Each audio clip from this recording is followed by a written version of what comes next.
Di sebuah padang yang luas dan indah, hiduplah sekelompok kupu-kupu dan capung yang saling bersahabat. Mereka berbagi cerita, bermain, dan menari bersama di antara bunga-bunga yang mekar. Ada satu kupu-kupu yang sangat cantik, dengan sayap yang berwarna-warni, bernama Kinar.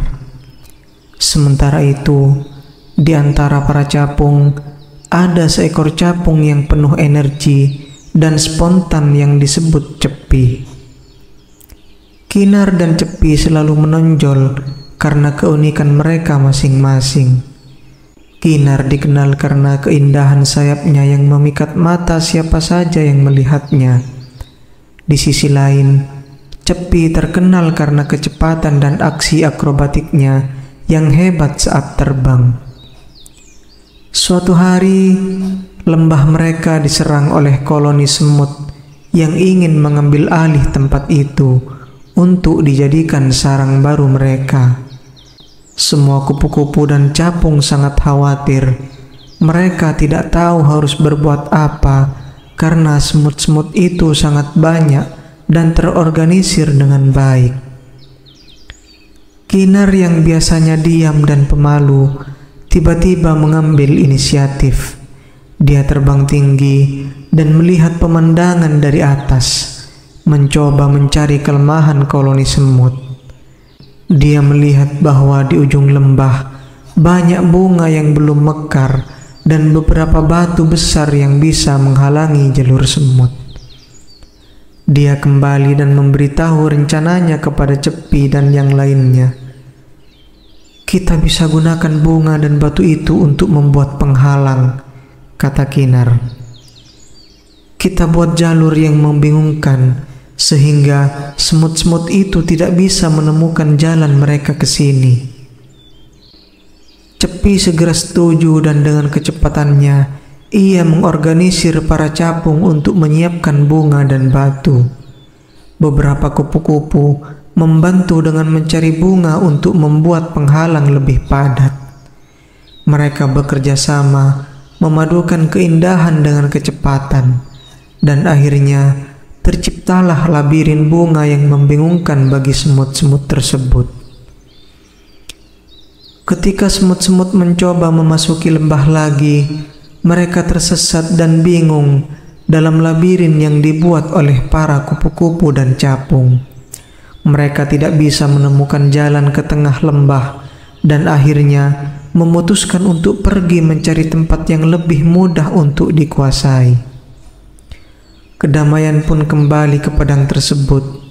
Semua kupu-kupu dan capung merayakannya dengan tarian di udara yang meriah. Mereka bersyukur telah bekerja sama dan menyadari bahwa kerja tim adalah kunci untuk mengatasi masalah yang besar. Kinar dan Cepi menjadi contoh bagi semua bahwa tidak peduli seberapa berbedanya mereka, setiap individu memiliki kekuatan dan ketika mereka bersatu, mereka bisa mengatasi bahkan rintangan yang paling sulit sekalipun. Dan begitulah padang itu kembali dipenuhi dengan tawa dan nyanyian. Dengan setiap kupu-kupu dan capung menghargai keunikan satu sama lain. Mereka hidup lama dan bahagia, mengingat pelajaran berharga tentang persahabatan, keberanian, dan kerjasama.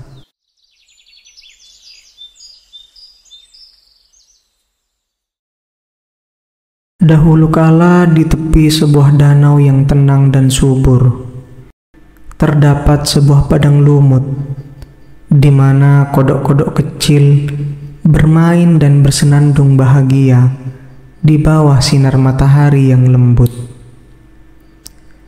Di tengah-tengah kodok-kodok tersebut, ada seekor kodok muda yang bernama Kobi. Kobi adalah kodok yang ceria, senang melompat dari satu daun teratai ke daun teratai lainnya, dan sangat dicintai oleh kawan-kawannya. Namun, di bagian lain dari danau yang sama, hiduplah seekor ular besar yang tua dan bijaksana bernama Bolar. Bolar tidak suka kebisingan dan sering merasa terganggu oleh kegembiraan kodok-kodok itu, terutama melompat-lompatnya Kobi yang ceria. Suatu hari, Bolar memutuskan untuk mengajarkan pelajaran kepada kodok-kodok berisik tersebut. Bolar mendekati padang lumut dengan sangat perlahan, tidak terdengar oleh kodok-kodok yang sedang asik bermain.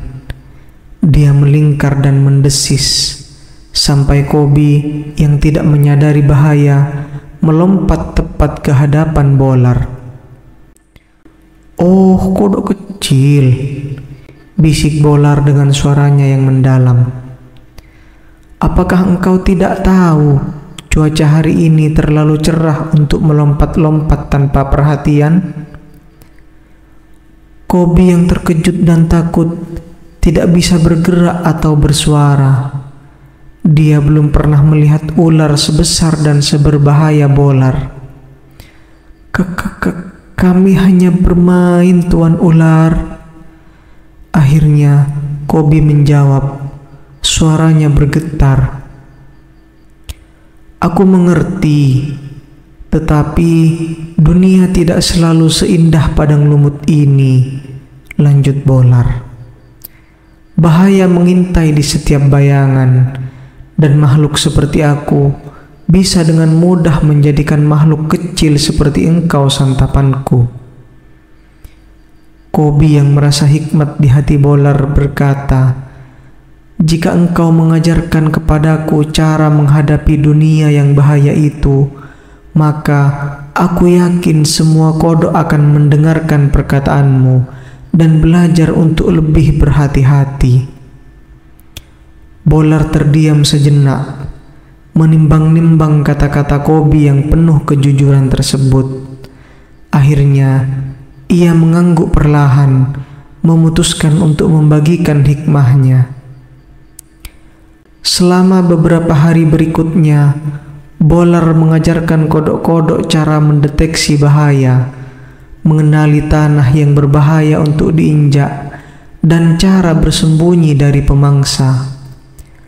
Kobi menjadi murid yang penuh semangat, menyebarkan ilmu yang dipelajarinya ke teman-temannya dan menyelamatkan banyak kodok dari nasib buruk. Berkat Bolar, komunitas kodok menjadi lebih bijaksana dan hati-hati, sementara masih menikmati keceriaan alam mereka. Sedangkan Bolar, meski masih menyukai kesendirian, kini merasa sebuah kehangatan di hatinya, mengetahui bahwa dia telah membuat sebuah perbedaan yang positif di dalam komunitas kecil makhluk yang sebelumnya ia anggap hanya sebagai gangguan. Kobi dan Bolar, sang kodok dan ular itu, selalu mengingat pertemuan mereka dengan perasaan rasa syukur. Dan dari hari itu, danau yang subur itu tidak hanya dipenuhi oleh tawa kodok-kodok, melainkan juga oleh rasa saling menghormati dan kebijaksanaan yang dibawa oleh persahabatan yang tidak terduga. Dan begitulah padang lumut dan danau tetap menjadi tempat di mana cerita tentang persahabatan, kecerdasan, dan keseimbangan kehidupan terus bergema.